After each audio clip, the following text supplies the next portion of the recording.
नमस्कार दोस्तों, आज हम लोग मैथ में बट्टा पढ़ेंगे। ठीक, बट्टा लाभ हानि प्रतिशतता से संबंधित ही चैप्टर है।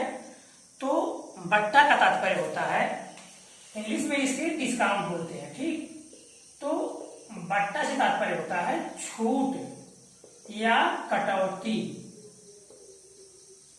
छूट या कटौती अर्थात यदि मार्केट में हम कोई सामान लेने पहुंचते हैं, यदि उसका दाम 100 रुपए है, यदि 100 रुपए से जो भी कम हमको देना पड़ रहा है, चाहे 2 रुपए हो, 5 रुपए हो, 10 रुपए हो, जैसे मान लीजिए यदि हमको सामान 90 रुपए में मिल गया तो इसको हम बोलते हैं कटौती। तो कितने रुपए का छूट मिला? 10 रुपए का, जिसे हम छूट या बट्टा या डिस्काउंट कहते हैं। ये होता है छूट। लेकिन अभी इस छूट पर आधारित प्रश्नों को हम कैसे हल करेंगे, इसके बारे में हम पहले बहुत सही से समझ लेते हैं। समझ लेंगे तो हम 2 से लेकर के 5 सेकंड के अंदर सभी प्रश्नों को हल कर लेंगे जो भी बट्टा पर आधारित होंगे। उदाहरण के लिए 100 रुपए की वस्तु 10% बट्टे पर उपलब्ध है। 100 रुपए की वस्तु है, 10% बट्टे पर उपलब्ध है, तो इसका बिक्री मूल्य क्या होगा, अर्थात यह कितने रुपए में बेची जाएगी। तो हम क्या करते हैं, 100 लिख लेंगे। इसके पहले हम बताए थे प्रतिशतता में आप लोगों को कि कम के लिए ज्यादा का भाग और ज्यादा के लिए कम का भाग। जब कभी भी छूट, बट्टा या कमी दे दे, या कमी, छूट हो, बट्टा हो या कमी हो, यदि हो जाए तो हम क्या करते हैं, 100 में माइनस करते हैं। कितना? जितना छूट या कमी होता है उतना। अब मान लीजिए हम 100 रख लिए। अब जब 10 छूट दिया जाएगा कितना हो जाएगा? 90 हो जाएगा। तो जब 90 हो जाएगा तो क्या करते हैं, जब छूट देंगे दाम घटेगा, अब घटने के लिए ज्यादा का भाग, तो 90/100। ठीक, बराबर बस हमको कितने में मिल जाएगी? 90 में मिल जाएगी। लेकिन एक याद रखना, यदि कोई व्यक्ति सामान खरीद करके ला रहा है और वह छूट देना चाहता है, अर्थात कोई 200 रुपये में खरीद करके लाया, वह सोच रहा है कि हम छूट दे दें, तो जब छूट देना चाहेगा तो इसमें से छूट नहीं देगा, वो एक्स्ट्रा दाम को बढ़ा करके रखेगा, तब जाकर के वो छूट देगा। तो कभी कभी छूट को भी जोड़ा जाता है और लाभ को भी। अगर दोनों चाहिए कि वह छूट भी दे दे, लाभ भी दे दे, तो क्या करेगा, वो दोनों बढ़ाएगा। लेकिन यदि केवल छूट देगा तो क्या करेगा, मान लीजिए 20% छूट देना चाह रहा है, कितने में खरीद के लाया है? 200 में खरीद के लाया है। कौन? दुकानदार। वह खुद बेचना चाह रहा है आपको, और क्या करके 20% छूट दे करके। तो जब 20% छूट देगा तो जितने में खरीद के लाया है उस पर नहीं देगा, वो दाम पहले क्या करेगा, वो बढ़ा करके रख देगा। तो क्वेश्चन बनता है कि कोई व्यक्ति 200 रुपये में खरीदता है और वह कितना अंकित मूल्य निर्धारित करे कि 20% छूट दे दे और उसका लाभ या हानि न हो, तो अब अंकित निर्धारित करे। तो जो अंकित मूल्य होता है, अंकित मूल्य होता है, यह किसी वस्तु का अंतिम या अधिकतम मूल्य होता है। अधिकतम मूल्य होता है जिसके बाद वस्तु बेची जाती है, चाहे उसमें लाभ सम्मिलित हो या छूट सम्मिलित हो, तो सबसे अधिकतम मूल्य अंकित मूल्य होता है। तो 200 रुपए के बाद अगर वो छूट देना चाहेगा आपको, 200 में वो खुद खरीदा है और आप चाह रहे हैं हमको छूट मिले, तो दाम क्या करेगा, वो बढ़ा देगा। तो जब दाम बढ़ा देगा तो आप 100 रखिए और 20 छूट देगा तो क्या आ जाएगा आपका? 80। याद रखिएगा, हमेशा छूट को क्या करते हैं, 100 से माइनस करते हैं। तो दाम बढ़ाएगा, बढ़ाने के लिए कम का भाग, तो 100/80।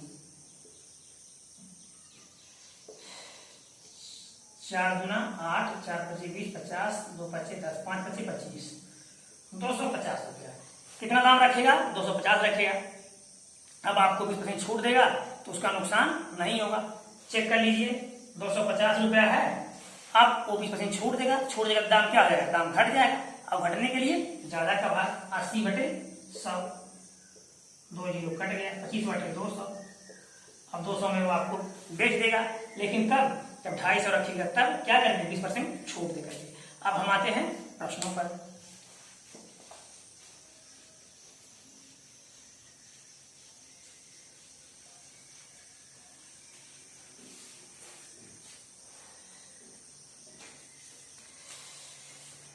%20 और 15% दो क्रमिक बट्टे के समतुल्य बट्टा क्या होगा?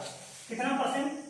20% और 15% के समतुल्य समतुल्य अर्थात इसी के समान।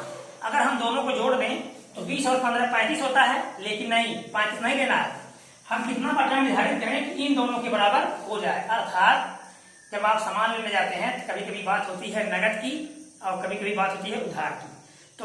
तो यदि आप नगद लेते हैं तो कुछ कम में मिलता है, लेकिन उधार लेते हैं तो कुछ आपको ज्यादा देना पड़ता है। इस प्रकार से कभी कभी दो छूटें निर्धारित की जाती हैं कि यदि आप नगद देंगे तो कुछ छूट देंगे या बाकी लगाएंगे तो कुछ छोड़ देंगे। इस प्रकार से दो छूटें या तीन छूटें या चार छूटें कुछ भी हो सकती हैं। इसको हम आसानी समझ लेंगे। अगर ये छूट है तो इसको कैसे लगाएंगे, ये किसके बराबर होगा। तो ये छूट है तो -20 फिर -20 -15 प्लस 15 गुणे 20/100 15 और 20 और 15 35 और 3 निकल गया अर्थात 32%। तो 20 और 15% के समतुल्य छूट कितना होगा 32% या बट्टा कितना होगा 32%। ठीक समझ गए। या हम यदि दूसरे तरह से लगाना चाह रहे हैं तो देख लेंगे। तो ये तरीका आप याद रखिएगा, इसको +x + y -x - y plus xy/100 करके सॉल्व करेंगे। ठीक, तो इसके पहले भी बताया गया था आपको परसेंटेज में तीसरी प्रक्रिया की -x - y और प्लस फिर क्या आ जाता है प्लस xy/100। उस तरह इसको लगा लेंगे। यदि हम दूसरी तरह से लगाना चाह रहे हैं तो क्या करेंगे, देखिए मान लीजिए 100 रुपये मूल्य हो, क्या हो 100 रुपये मूल्य हो, 100 रुपये मूल्य हो। अब हमको क्या करना है 20% और 15% का छूट देना है। तो जब हम 100 रुपये पर छूट देंगे तो हमारा दाम क्या होगा, हमारा दाम घट जाएगा। और घटने के लिए किसका भाग, ज्यादा का भाग।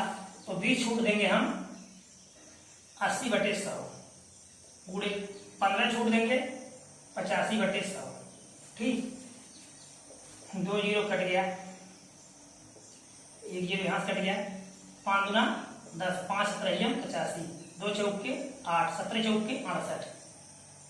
बस तो हमको कितने रुपए मिल जाएगी 68 रुपए में। आप देखिए बस 68 में मिल गई तो छूट कितना दिया गया। अगर हम 100 से 100 हटा दें 100 - 68 बराबर 32, 32% हमारा छूट हो गया। तो चाहे आप ऐसे लगा सकते हैं या ऐसे लगा सकते हैं, चाहे कितना छूट हो, 2 छूट 3 छूट 4 छूट हो, आप क्रमशः ऐसे लिखते चले जाइए। उसके बाद इसको हल कर लीजिए। अगला प्रश्न देखेंगे।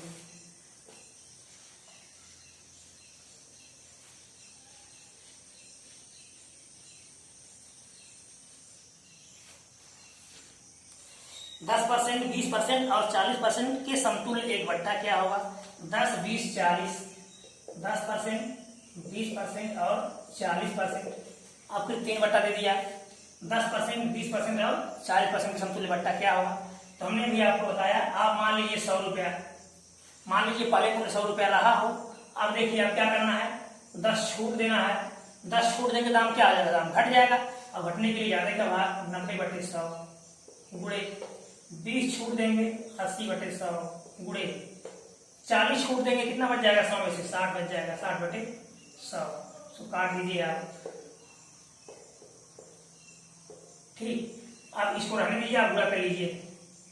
9 × 8 = 72, 9 × 8 = 72। अब 6 का गुणा करेंगे, 6 × 12 हासिल 6 से 42 से 43, यहाँ 10 है, 1 अंक बचा यानी 43.2। बस कितने रुपए में उपलब्ध है 43.2 रुपए में। बस तो हमको मिल जाएगी। अब छूट कितना दिया गया उसको हम देखेंगे। तो इसके लिए हमको 100 से घटाना पड़ेगा। 43.2 बराबर, अब 10 से 2 गया, 8 दशमलव लगा देंगे, यहाँ बचेगा 9, 9 से 3 गया। नहीं समझ पाएंगे ऐसे तो आप इसको ऐसे लगाइए।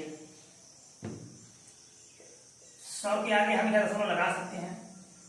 43.2 घटाना है, एक उधार लेंगे 10 से 2 गया 8, यहाँ बच जाएगा 9, 9 से 3 गया 6, यहाँ बच जाएगा 9, 9 से 4 गया 5, 56.8। कितना छूट दिया गया 56.8% छूट दिया गया। यदि आप पहले 20 लगाना चाह रहे हैं तो क्या करेंगे उसको भी आपको बता देते हैं। तो आप पहले 2 छूट को इकट्ठा कर लीजिए। ठीक, पहले 2 छूट को -10 -20 प्लस 10 गुणे 20/100, 2 जीरो कट गया। तो 10 और 20, 20 10 30 और यहाँ 2 है, घट जाएगा 28, कितना मिल गया -28 या 28 छूट मिल गया, फिर माइनस, तो ये दोनों कितना हो गया, ये दोनों 28 हो गया, अभी हमारे पास 40 भी है, -40 फिर प्लस 40 गुणे 28/100, एक जीरो काट दीजिए, 28 गुना 56 हो गया, एक परसेंट लगा दीजिए। अब यहां देखिए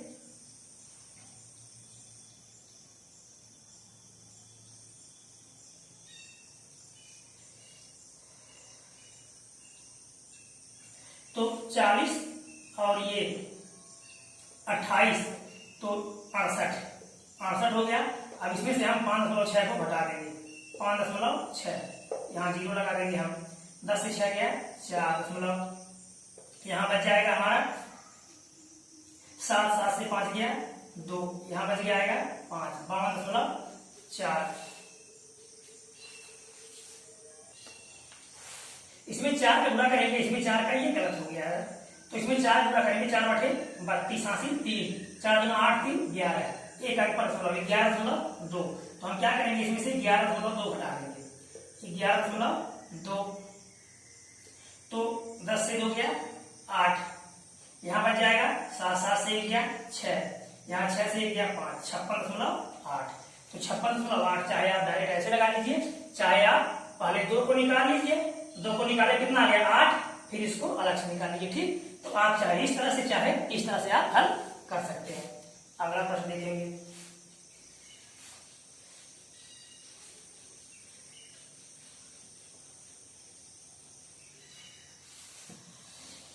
₹350 पर दी जाने वाली 30% और 20% के तुल्य एक बट्टा क्या होगा। ₹350 पर दी जाने वाली 30%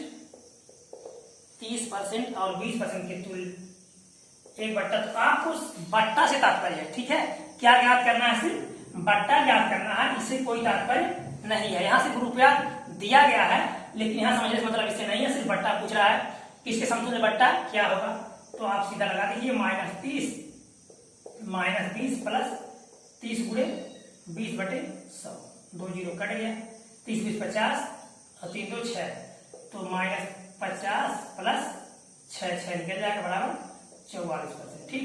तो कितना बट्टा दिया जा रहा है 44%। अगला प्रश्न देखेंगे,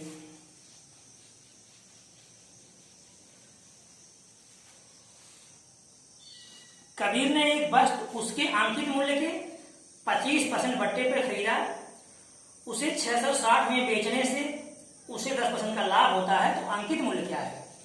कबीर जो है, कबीर कितने में खरीदा, 660 रुपए में खरीदा, क्या करके खरीदा है, वो 25% बट्टे पर खरीदा, 25% बट्टे पर खरीदा और 10% लाभ ले लिया, 10% लाभ पर बेचा, ठीक। कह रहा है कि कबीर किसमें खरीदा था, 25% बट्टे पर कितने में खरीदा, 660 रुपए में खरीदा। क्वेश्चन समझिएगा, थोड़ा क्वेश्चन घुमा करके है, लेकिन क्वेश्चन बहुत सही है। 660 में कबीर जो है जब बेच रहा है, तो क्या हो रहा है, उसे 10% का लाभ होता है। यदि वो इतने में बेच देगा क्या होगा, उसको 10% का लाभ होगा, लेकिन जब वो खरीदा है, क्या करके खरीदा है, 25% छूट लेकर के खरीदा है, अर्थात जो अंकित मूल्य था वो इससे ज्यादा था, क्योंकि जब कबीर किसी से लिया है तो उन्होंने क्या किया है, इनको 25% बट्टा दिया है। तो जब 25% बट्टा दिया है, उसके बाद ये क्या किए हैं, इतने में बेच दिए। जब इतने में बेचे क्या हो गया, इनको 10% का लाभ हो गया। तो हम अंकित मूल्य निकालेंगे, अंकित मूल्य बराबर, अब आप देखिए 660, इसमें क्या है इनका 10% लाभ। अगर हम 10% लाभ को इसमें से निकाल लें तो क्या मिल जाएगा हमको, क्रय मूल्य। किसका क्रय मूल्य मिल जाएगा, कबीर का, कि कबीर ने कितने में खरीदा है। तो हम इसमें 10% लाभ निकालेंगे, तो आप जानते हैं लाभ हमेशा क्या होता है, 100 में प्लस होता है, तो 100/110। आपको ये प्रक्रिया पहले बताई जा चुकी है परीक्षा में। तो अब क्या करेंगे, हम 10% लाभ निकाल लिए, लाभ निकलेगा तो दाम क्या आ जाएगा, घट जाएगा। अब जब लाभ निकल जाएगा क्या आ जाएगा, कबीर का क्रय मूल्य आ जाएगा। लेकिन कबीर ने क्या किया है, कबीर जो है 25% बट्टे पर खरीदा है। कबीर को जिस व्यक्ति ने दिया है, क्या करके दिया है, वो 25% बट्टा लेकर के दिया है, अर्थात जो अंकित मूल्य होगा वह इससे ज्यादा होगा, और ज्यादा के लिए कम का भाग। तो ज्यादा के लिए कम का भाग हम कहते हैं आप 100 रखिए, 25 छूट होगा तो 75 हो जाएगा। और ज्यादा के लिए कम का भाग कब क्या है, इसमें से 75 कम है तो 100/75, 25 चौका 100, 25 तियां 75, 1 0, 11 छक्का 66, 3 दूना 6, 4 दूना 8, 800। ठीक, 800 रुपया। ठीक, अंकित मूल्य कितना था, 800 रुपया था। अगला प्रश्न देखेंगे। आप इसको चाहे तो स्क्रीनशॉट लेकर के खुद समझ सकते हैं। ठीक, आप स्क्रीनशॉट ले लीजिएगा, फिर समझिएगा, अपने खुद क्वेश्चन बनाइएगा। यदि ऐसा प्रश्न होता तो कैसे होता। ठीक, जब आप बार बार अभ्यास करेंगे तो कोई चीज कठिन नहीं रहेगा, चाहे वो जीएस हो, रीजनिंग हो, मैथ हो, कुछ भी हो। ठीक, तो आप स्क्रीनशॉट लेकर के इसको समझिए कि ये कैसे होगा।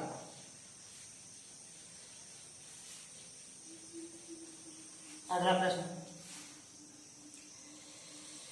एक साड़ी पर 35% तथा 10% के दो क्रमिक बट्टे हैं। एक आदमी ने 1170 दिए तो बट्टे के पूर्व मूल्य क्या था।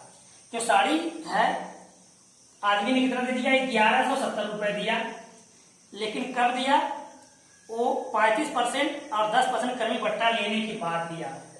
35% और 10% दो बट्टा लेने के बाद बस कितने में मिल गई, 1170 में मिल गई। तो पूछा जा रहा है कि बट्टे से पूर्व मूल्य क्या था, अर्थात जब बट्टा इसमें जुड़ा था तो इसका मूल्य क्या था। ये तो बट्टा देने के बाद इतना मूल्य आ गया। ठीक, तो बट्टा देने, अगर बट्टा इसमें से जोड़ दें हम तो क्या हो जाएगा, दाम बढ़ जाएगा। तो बढ़ने के लिए आप जानते ही हैं कम का भाग, तो 1170 गुणे 5% बट्टा जोड़ेंगे तो जोड़ने के लिए कम का भाग, तो 100/65, क्योंकि 100 से क्या होगा, ये घट जाएगा। फिर गुणे, फिर कितना जोड़ना है, 10%, क्योंकि दाम बढ़ेगा ना, बढ़ने के लिए कम का भाग। अभी बट्टा है, बट्टा हमेशा 100 से क्या होता है, याद रखिएगा, 100 से माइनस होता है। तो ये हो जाएगा 100/90। अब दोनों क्या होगा, इसमें दोनों जुड़ गए। कौन दोनों जुड़ गए, दोनों बट्टे इसमें जुड़ गए, क्योंकि हो जा रहा है कि बट्टा देने के पहले मूल्य क्या था। अब 13×5 = 65, 13×9 = 117, 90, 5×8 = 90, 18×5 = 90, 5×20 = 100, 2000 बराबर 2000। ठीक, तो बट्टा देने के पहले मूल्य कितना था, 2000, और जब बट्टा दे दिया गया तो कितना हो गया, 1170। अगला प्रश्न देखेंगे।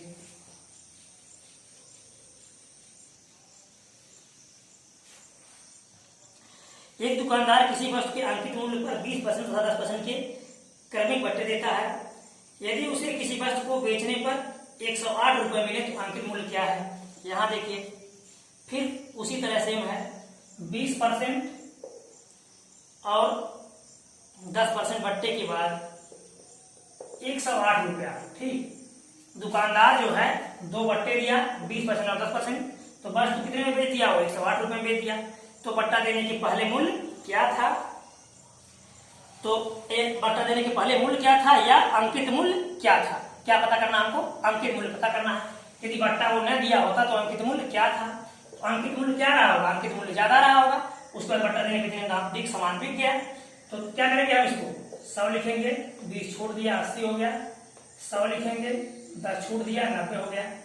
तो अंकित मूल्य क्या रहा होगा, इससे ज्यादा रहा होगा, और ज्यादा के लिए कम का भाग, तो 100/80 गुणे 2 बार है, फिर 100/90, 9 पर ही 12 9 108, 4 2 8, 4 3 12, 2 5 50 3 150, 150। ठीक, तो कितना मूल्य था पहले, 150 रुपया, यानी बट्टा देने के पहले कितना मूल्य था, 150। अगला प्रश्न देखेंगे।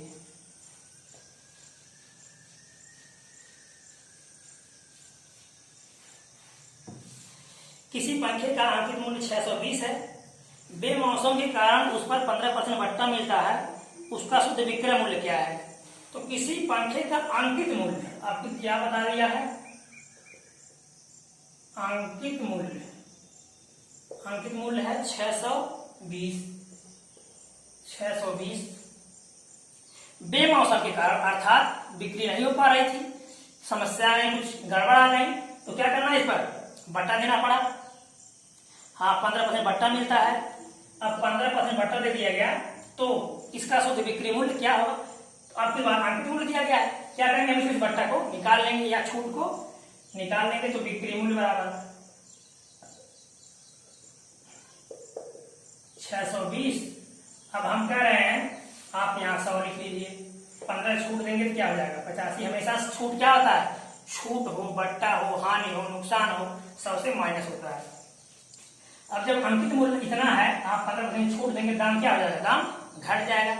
और घटने के लिए ज्यादा का भाग 85/100, 5 गुना 10, 5 रहिए 85, 31 गुना 17 करने 17, 7 हासिल 17 किया 51, 527 रुपया। ठीक, तो ये क्या था, 527 रुपया शुद्ध बिक्री मूल्य है, अर्थात 527 रुपये में वस्तु बेच दी जाएगी। ठीक, अब वीडियो अच्छा लगा होगा तो लाइक कीजिएगा, सब्सक्राइब कीजिएगा, दोस्तों को शेयर कीजिएगा। धन्यवाद।